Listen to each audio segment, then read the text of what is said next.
Hi, everyone. Today I want to talk about cultural confusion, or what I call my experiences with ethnic identity crisis. So I would say every 1 to 2 years, I have a moment, something will trigger it, where I feel lost as it relates to what my culture is. And when I say culture, I mean my ethno-culture. Am I Canadian? Am I Punjabi? Am I Indo-Canadian? Am I Sikh? Like, what am I?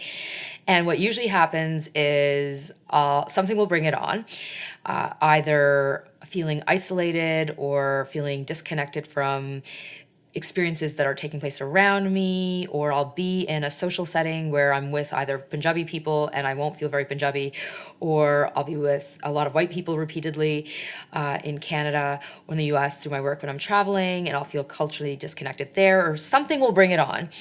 And I'll feel like I don't know who I am. And I usually end up calling my sister Komal. And since this has happened a number of times, she's ready for it. And I'll call her and I'll say, I'm having one of those moments, my ethnic identity crisis, and I don't know who I am and what my culture is. And I'll cry and she'll talk me through it. And then I'll feel better. And then I move on. And I want to talk about my experiences with that and what I have learned, especially over the last few years when I finally am feeling more sorted. So, just by way of background with my story, I was born in Canada 42 years ago to Indian parents. My parents immigrated from India to Canada 45 years ago, and we're Punjabi and we're Sikh. And when I say Sikh, that's my faith. It's spelled S-I-K-H, pronounced Sikh, not Sikh. And I grew up in Toronto, which at the time was really multicultural, although at the age of 11, my parents made a very strategic decision to move us to the whitest place that they could move us to without moving us to farm country, which was about half an hour north of the city to a town called Unionville, Ontario. Now, they could have moved us west of the city to an area called Brampton, where a lot of Punjabis live, a lot of Sikhs live, and a lot of their friends were living, but they said, no, we want to take our children to a place where there are a lot of white people so that our children can learn how to shift cultural codes and access networks that we don't currently have access to, and get a really good education and all of that. So they chose Unionville, Ontario, which at the time was extremely homogeneous, very white, wasn't multicultural at all. And a few things happened because I grew up in Unionville. One, I grew up with a lot of white kids, very few South Asian kids or kids of color, period. And so on a daily basis for I'd say 8 years, I was immersed in white Canadiana in terms of hobbies and activities and pastimes and music and food and ways of thinking during the day at school. And then the other thing that happened is that I unfortunately experienced a lot of racist bullying. And so in a really formative time in my life, I learned that being brown or anything that tied back with brownness was wrong or bad, and that would attract a lot of racism. And so I learned at a young age to push down a lot of aspects of my brownness. At the same time, because my parents chose to move us to Unionville, we were, as you would expect, coming home. And when I say we, my siblings and I, but let me own it, I would come home after school wanting to do a lot of things that white kids did, like date boys or go on sleepovers or go to summer camp or party until the wee hours of the morning or whatever. And my parents, who were Indian immigrants and had only been in the country for let's say 12 to 15 years, so they were still experiencing and winding and weaving their way through their identity as new Canadians to the country, raising children. They were not having a lot of it. They were like, no, we've moved to Unionville so you have this access, but what do you mean that you want to go and do all these crazy Canadian white kid things? And how dare you talk back to us? Oh, no, you don't talk back to us. No, you don't. Not in this Indian, South Asian upbringing household. So they were really struggling with us trying to be very Canadian, even though they really wanted us to be very Canadian. And frankly, because we were hanging out and growing up in Unionville, not with a lot of Indian kids, we were absorbing a lot of Canadiana. And on weekends, while we spent some time with other Punjabi families, because we did like a lot of those family party things in the West End and everywhere in Scarborough, we'd go back to Scarborough, which is a really multicultural part of Toronto, where I was born. I was picking up pockets of Punjabi culture, but we weren't really fully learning it in the household either. So, for example, my parents' native tongue is Punjabi, and my Punjabi that I speak right now is totally half-assed. Like, I understand it, I speak it because it's important that I do that to absorb aspects of my culture, but I am not good at Punjabi, and I certainly wasn't as a kid. And my parents didn't really push that, but there were other aspects of Indian culture that they pushed, and there was a lot of cultural confusion for me growing up in that household because of getting mixed messaging around when I should be really Indian and Punjabi, and then when I should be Canadian, and when it was inappropriate to be really Canadian and to be very Punjabi. And for example, as a really loud, boisterous, extroverted, feisty woman, girl at the time, I got reprimanded a lot by my parents because that wasn't appropriate behavior for a good Indian girl. But it was perfectly acceptable in Canadian culture. And so I go to school and I behave like this to make friends and get socially accepted and get integrated with my teachers and all of that. And that was great, which is what my parents wanted me to do. But then when I would come home and act like that, it would be like, oh, no, you don't. Oh, no, no. No, you don't. And so I was just really confused, and I really struggled with my identity for years through my teens, and then in my 20s, and then even into my 30s. And at the same time, I was making friends from across cultures. I had a lot of West Indian friends, a lot of Caribbean friends. And I really felt culturally connected to my West Indian and Caribbean friends because there was a lot of overlap in terms of culture and spirit and family orientation, food, and the music, while different, was also quite similar, that drumming beat. And I felt drawn there, but then of course I knew that I'm a guest and as a friend in this community, but I'm not of the community. And I, at the end of the day, just felt really lost, and actually felt lost for a long time.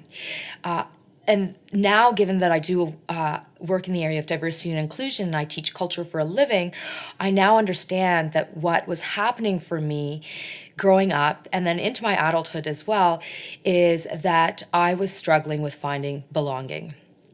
And belonging is something that we all crave as people. People, and I know that this is hard for a lot of us because we see ourselves as being so sophisticated, we're animals. We are animals.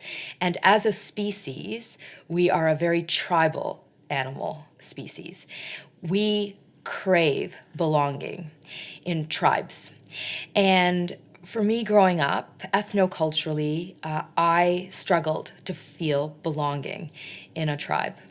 I felt like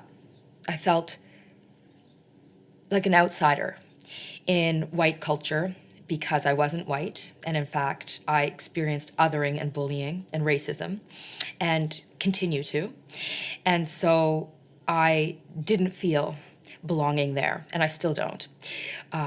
I also, though, struggled with feeling belonging in Punjabi or South Asian culture back then, and still do, because while aspects of South Asian and Punjabi culture really resonate with me and I love, like the family focus and the art and the food and the spirituality, like Eastern spirituality for me, Sikh spirituality really resonates, I also really struggle with the aspects of misogyny, for example, that permeates our culture, or the judgments that we have and the stigma that attaches to being really authentic or different or unique because of the high level of conformity that we push. And so that's really challenging for me. And as a really feisty, outspoken, strong, independent person/woman, it's hard for me in moments too. And then, of course, while I'm a guest invited into the homes of other communities and other friend circles and tribes, I'm not of those tribes. I'm a guest or a friend. And so for me, it has been a constant theme struggling to find belonging in a tribe. But here's what I have learned. And this has been a journey that I have been exploring for many, many years. And I would say it was really only a few years ago that I came to see that where I'm at does in fact make sense. And rather than fighting this, I don't belong, I have created a new sense of belonging for myself. And actually writing my book called The Authenticity Principle, where I explore the who am I piece was really helpful for that, for me, for my own journey.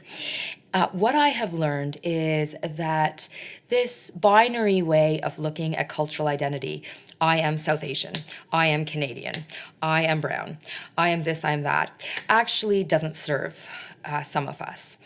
And in fact, it's this either or sentiment, it doesn't work. We are not binary beings. We are not the either or. We are the and. We are the and. This, I am this, and I am this, and I am this. Essentially, what I have learned is that I am a mishmash of cultures.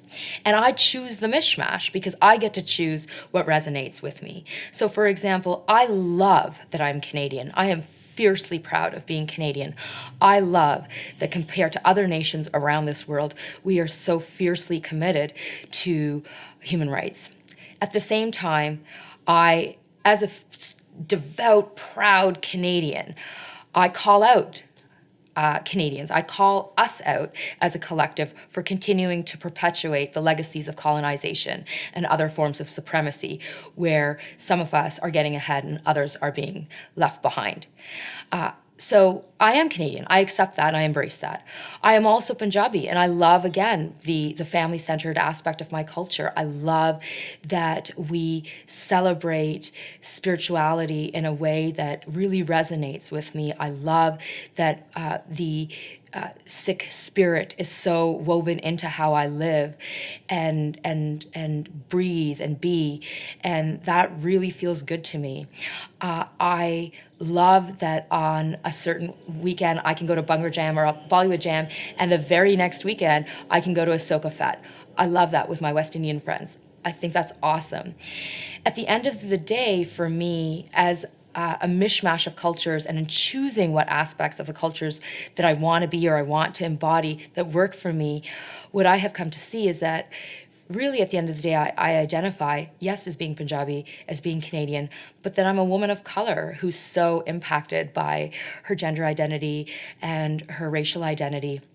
And this works. It's not perfect. I still have moments of feeling a lack of belonging.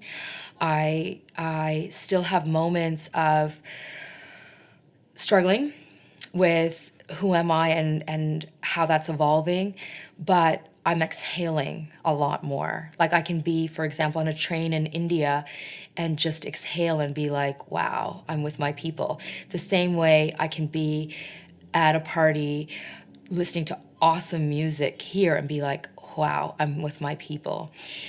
And so I'm a mishmash, and that works, and that's great. And so my takeaway for you after today is, if you're listening to me speak and this is resonating, give thought to why you have cultural confusion, or are you having a yearly or biannual ethnic identity crisis like I have been having over my life so far? What's bringing on the confusion for you? And most importantly, how do you reconcile that? Are you also a mishmash of cultures? And if you are, what's the mishmash? And just know that that's okay. And not even okay. It's great. It works for us too. It doesn't have to always be packaged up in a neat little form with a bow on it in order to work, that we can be a mishmash. So, as always, I'd love to hear from you. Please leave your comments below or message me directly. And thanks again for watching.